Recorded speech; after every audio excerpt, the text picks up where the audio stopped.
business. Kyle, also known as Super Duper Kyle, is a rapper who went viral for his song You I guys remember Spy this featuring guy? Lil Yachty, I which Spy racked up My nearly Little 1 billion Lie. streams on Spotify alone and has gone 8 times platinum. Following that, he released a couple of other songs that garnered hundreds of millions of streams. Hey, and it seemed like Kyle Julie. was super successful. But not too long after his massive He really did success, fall Kyle off. I seemingly don't disappeared. remember People what stopped happened to talking him. about him and his music, and his massive buzz seemed to have vanished. But to understand how Kyle became popular so quickly and then lost that hype even Can you faster, get fake you gotta go ones back to just the to have beginning. them? Kyle was born in LA and started making music when he was young, dropping a bunch of mixtapes from 2009 to 2012 under the names Kid Cash and KID, or Kid, or whatever he used to call himself. He used to make your more run-of-the-mill average style of rap, and he said himself it didn't really fit his vibe. So all I used to rap about was just guns, selling drugs and shit. And then I noticed like I was always writing fire-ass bars, but yet nobody liked any of my songs. And like my friends and shit were hella straight up with me. So I would play them some shit that I worked hella long on, and then I knew was fire.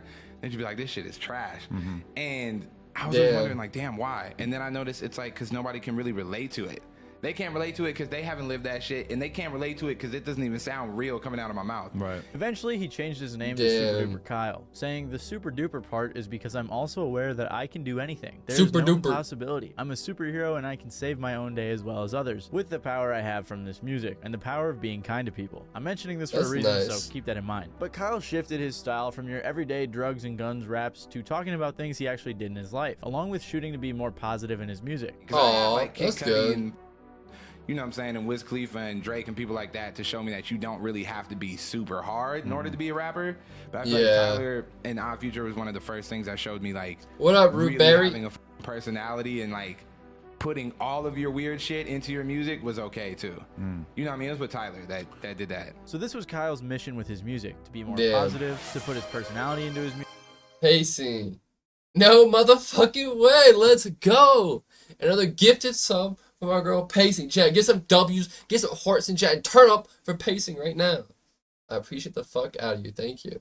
Music and to be very genuine. Also, at some point along the way, he just started going by Kyle. In 2013, he independently released his debut mixtape Beautiful Loser, which saw some decent success and today has multiple songs with tens of millions of streams. Kyle was getting some buzz, made some connections with artists, featured in a G-Eazy music video, and he was coming up. In 2015, he followed up with another mixtape called Smile, which saw way more success. This album peaked at 76 on the Billboard 200, had a feature from Chance the Rapper, and has the song Don't Wanna Fall in Love, which has hundreds of millions of streams. Like Chance Kyle the was Rapper. finally cracking into the mainstream. We missed you, smart Berry. because despite having all of this success, he decided to stay independent, at least for now. It was shortly after this run that I found out about his music, and I was like 14 at the time, and I really liked his songs. When I was 14, songs like King Wavy with G-Eazy were like the coolest thing to me. Also, I gotta shout out Doubt It. That was my favorite song for probably a year. I thought it was so cold, and that single did pretty well too, garnering like tens of millions of streams. But I'm saying this to point out the type of music that he made, which I'll bring up later. Regardless, things were about to take off. I never even heard of him until I In December of Spy. 2016, he released his hit single I Spy, which went super viral. The song featured Lil Yachty, and I'd honestly be surprised if you guys haven't heard this song. It has nearly 1 billion streams on Spotify, peaked at number 4 on the Billboard Hot 100, and eventually went 8 times platinum. It even got a remix from Kodak Black, which I don't think I've ever heard, and I don't know if I ever want to. That's not shade at Kodak, by the way. I can't imagine him on that song, and I don't think it would be good. The song I Spy really fit the vibe he was going for with the pop rap, positive, realistic vibe that he was talking about. I mean, the chorus is literally, I spy with my little eye, a girly I can get because she doesn't get too many likes. Curly-headed cutie, I can turn into my wife. Very innocent and lovely chorus right there. Regardless, when that song blew up, he was able to sign a record deal with Atlantic Records in February of 2017. Later, he was featured on the XXL 2017 freshman class cover alongside X, in Tokyo, that's Amine, a legendary A Boogie, and more. Kyle was blowing up, and he had multiple songs that started coming out featuring people like Made in Tokyo, Ty Dolla $ign, Miguel, and others. In 2018, he released a single Playing With Me with Kehlani, and that song did insanely well. It didn't do as well as his hit song I Spy, but it did garner a few hundred million streams on Spotify, and eventually it went platinum. This song was one of the singles for his debut studio album Light of Mine, which had features from artists such as 2 Chainz, Khaled, and more. This album also eventually went platinum. Around this time, Billboard described Kyle as one of hip-hop's handful of more happy-go-lucky rappers, and that was a great description. description of his overall vibe. That's a Kyle was pretty good on top of success. the world. It's a good He even got amount. to be the main character in a movie called The After Party, although it did have terrible reviews, so maybe that hurt his on top of the world feeling a little bit. And after 2018, things seemed to slow down a little bit for Kyle. He Not released the big. Deluxe to Light of No, Mine, they're which not didn't actually do super great freshmen. in 2019. Then in 2020, Like he college released his next freshmen. album, See You When I'm Famous, with features from artists like Rich the Kid, Rico Nasty, Trippie Redd, Ian Dior, Bryson Tiller, Tyga, and plenty more. Dude, And even Bryson with Tiller all of back in those the day was features, so it didn't hard. do nearly as well as his previous projects. It did place at 124 on the Billboard 200, and I'm not saying it did bad, but his numbers definitely started declining. And after this album that came out during the COVID lockdown, Kyle seemed to start falling out of the public eye. In a Billboard article, they seemed to attribute the lack of success on his previous album to the COVID lockdown, and Kyle did too. Damn. He said, "I was being so meticulous with trying to make that album perfect, and in my eyes, that is still the best thing I've ever done. But that shit really hurt Damn. me because it totally did not Imagine react in it's the way thinking that I it's was like expecting the it best to." album you've Billboard ever also made, said, and like many artists people with don't new like projects it. that year, he felt it didn't reach its potential Not due to it being tragedies. released during the pandemic. Because in the middle of that pandemic, it was like, damn, life really sucked. At least from, I know for everybody, but like from my own personal experience, like I was really, really hating, Real crazy. hating life. I just dropped See You When I'm Famous. It's like in the middle of the pandemic. I can't go tour. I can't go do shit for it. Right. Like many other artists who weren't Damn. super gigantic with huge fan bases, he really suffered from the pandemic because he wasn't able to tour or promote his album like he normally would have been if it Damn. wasn't a pandemic. And like I said, the album hit 124 on the Billboard 200, but it was only up there for a week. He released a few singles throughout 2020 and 2021 and was getting millions of streams yeah, per song, fuck but yeah, they Turk. weren't going super crazy. Kyle Wish said I had himself me a he wasn't Cop feeling like Zero. himself with the music. He said, "I have not felt like myself now for some time. I felt like I was getting pulled in He every takes Spanish direction if and he I wants had to zero gain control weight. of what means the most to me, my art. It is important to me that I give you all the best of me." On top of that, one of the main reasons he was seemingly disappearing was because he was also having label issues. He said in his Billboard interview, "I think I lost control over my art due to the expectations and the pressure that surrounded my specific deal. When W- I Spy happened, I had this massive record and there was this expectation surrounding the label that, oh, this is the kind of records that he's going to make, and he's going to do it like Damn. a factory again and again and again. And you get in a cycle of attempting that, and I realized my art is no longer being dictated by what I just think is cool." You're chasing. That's I'm crazy. chasing some sort of smash. Yeah.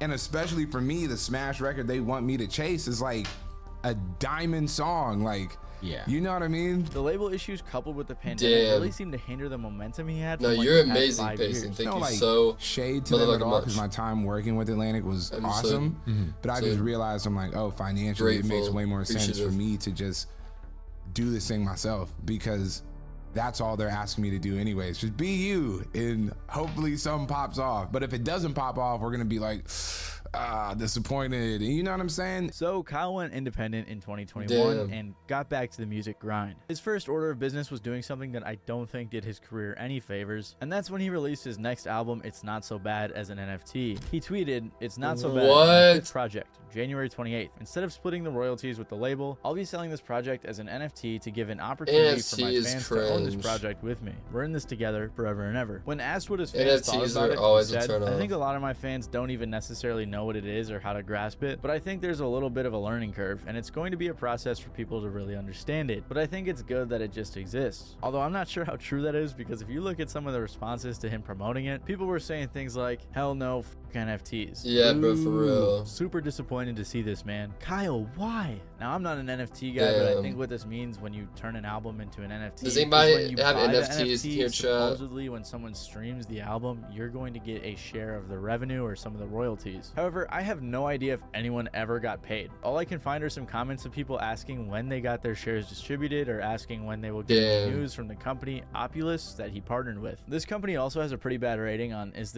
isthiscoinascam.com, so something shady may have gone down. Damn. Although, like I said, I don't really know anything about the NFT They world. really so I are, could Drake. be I don't wrong. like them. I also could find I like don't no trust information them. on this Yeah. at all, so I'm not going to say it was a scam, but it Influencers was just definitely a use little them to fishy. scam And what I their can say for sure is that it was followings. not a good look, and it didn't seem like many fans were into this idea. And on top of all that, the album in general just had really poor reviews. But that wasn't it for Kyle. Kyle had an issue, and it was that him and his music were kind of corny. Or at least that's what people were saying. For example, when discussing his album See You When Damn. I'm Famous, Being the top called comment on corny the as a Reddit post rapper is, "I'm just sucks." surprised you made it this far." And someone responded, facts. Also surprised his music isn't total garbage. Now, I used to really like Kyle when I was younger, and while doing the research for this video and watching interviews, he does seem like a super great guy, so this is no shade to Kyle. I respect the positive vibe he tries to push, and I do still like a few of his tracks, but his music seems very appropriate to the time that it came out in. Like, a lot of us are probably a little too old to be singing I Spy in 2024. I'll sing I Spy in 2024. Now that I think about it, some of his bars from that era just weren't the greatest. Like, Undoubted when he said, fire spitting kid who you kid and I would flame your ass. Call of Duty champion, do you know who you're aiming at? That verse went crazy when I was 15, don't get me wrong, but not so much anymore. Sunny Baby made a great video on TikTok explaining Kyle's strange spot in the hip-hop/pop rap space, which really sums up what I'm trying to say here. So I was in Kyle's live yesterday, and a lot of people kept saying that he fell off.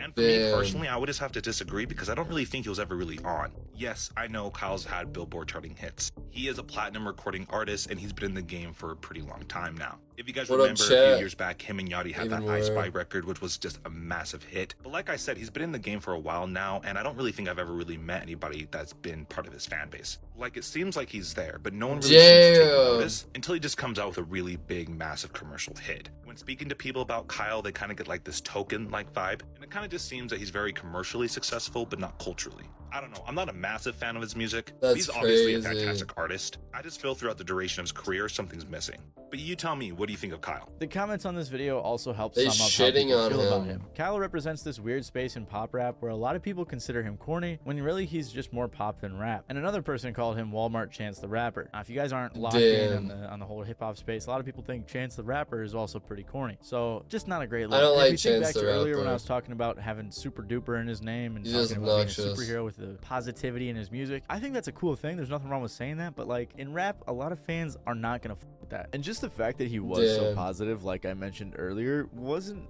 necessarily the most helpful look. And I'm not saying there's anything wrong with being positive, but a lot of people, especially nowadays, think that positivity can be a little corny, especially in the rap space. Damn, true, I think Adam22 summed it up pretty well. Some people, like, you'd be like, yo, dude, you should probably not, like, be doing drugs and hitting women and doing this, doing that. Like, you're trying to be a good person? You're trying to better yourself? I'm just gonna rot and smoke cigarettes and keep, like, my mental health get worse. I'm like, what the fuck? Well, in his interview with Kyle. On a pop culture level, it seems like the positive message a lot of times needs to sort of be like spoon fed to people, along with like, well, look at all this bullshit that I've come out of. Like, you know, like, yeah, I was a crazy ass alcoholic for 10 years and now look at me. And that people are very much able to like appreciate that. But somehow, like, when you are coming into it and you're just positive, it's like it can be harder to get people to sort of like bite into that. Well, because they don't understand. Yeah. They don't understand. Hell yeah, Ruby. Bro, Ruby, that's perfect. 'Cause I just started playing Apex. I played Apex yesterday. Everybody has their struggles, even if it's not a really in-your-face struggle. Yeah, like being even fucking if you're keeping it together. On top of that, he had some TikTok snippets recently that sort of went viral for being not that great. So I decided to make a Philly Club song today. Listen, look. Why? I feel so bad, bro. Like, bro is not made to come back. Like, this is fucking trash, Kyle, for real. Kyle, you are way too old to be doing this. Haven't seen bro since Broccoli. Damn. Kyle is Lil Dicky for the black community. Damn. I hope that she light skinned. I just heard her say nigga. Yo. I feel so bad because it's like, I feel like it's not that bad. You guys know how Instagram Reels comments are, and people were not. Listen, I'm terrible at Apex. The songs he was previewing had the same type of lyricism as his 2016 tracks, which isn't great when a lot of your fans have grown up and aren't trying to hear that anymore. He also said his label didn't have the best marketing strategies, but it seems like after going independent, he hasn't been able to come up with something better. My marketing advice from people I was working with was to do this. You know what I'm saying? And it's like, oh wow, you're getting paid for this? And they're getting no shit. They're getting paid a lot for that, right? You know. So after COVID hurting the launch of one of his albums, pressures from his label, then releasing an album as an NFT and going independent, Kyle's career has definitely suffered a couple of blows. And this can be seen in the numbers on his latest album, Smile Again, where most of the songs didn't crack 1 million plays on Spotify. And you know how you can Google most mainstream artist albums and see the first week's sales? I couldn't really find him for this one. And honestly, I actually like this album. I mean, I like WAP that 4000 a lot, and you can't go wrong with the Tizo touchdown feature. Along with that, I think the production was pretty dope too. But the project did not do too well commercially. However, while many fans think Kyle may have fallen off, it seems like he's had a different approach to the music industry as of late. If you guys have ever heard of the 1,000 True Fans ideology, that seems to be what he's practicing. He's focusing more on his core fan base by live streaming on Twitch, starting a Patreon, and doing other things like this. What you mean? Damn. And so I think the name of the game now is really focusing on your micro fan base, right? Your fan base super is this. serving them, yeah. Your fan base is this. My fan base is this. Like, I'm a very famous person. Like, when I walk, your monthly listeners are fucking huge on Spotify. When I walk down the street, like, people are going to recognize me, type shit. Visually, you're also very unique. People are like, oh, it's the guy with the gray hair, and I saw him on Netflix. This is what I'm talking about, yo. Yeah. So it's here. They're just jerking each other off. I can't focus on this in today's world, right? I have to focus on this. This smaller amount of people that are really into everything I do. I need engaged. I need to super serve them. They're buying merch. They're buying everything. They're keeping things afloat. I need to super serve them, and as I'm super serving them, something will raise its hand and then appeal to all these people. That's how you do it. And that's kind of... And this is really smart because as an independent artist, this is where the money is at. On top of that, being independent for his early career has to have made him so much money. I'm sure Kyle's set for life. Kyle hasn't necessarily disappeared, but he's definitely taken a backseat to mainstream hip-hop and decided to focus on his core audience and making the music that he wants to make. So if you were wondering what happened to Kyle or where he went or why he disappeared or how he fell off, this is what happened. Everything you just saw. I couldn't think of an outro for this one, so he I'm just gonna fell have to off. say peace out. Catch you guys later. He just had a simple dimple little fall off.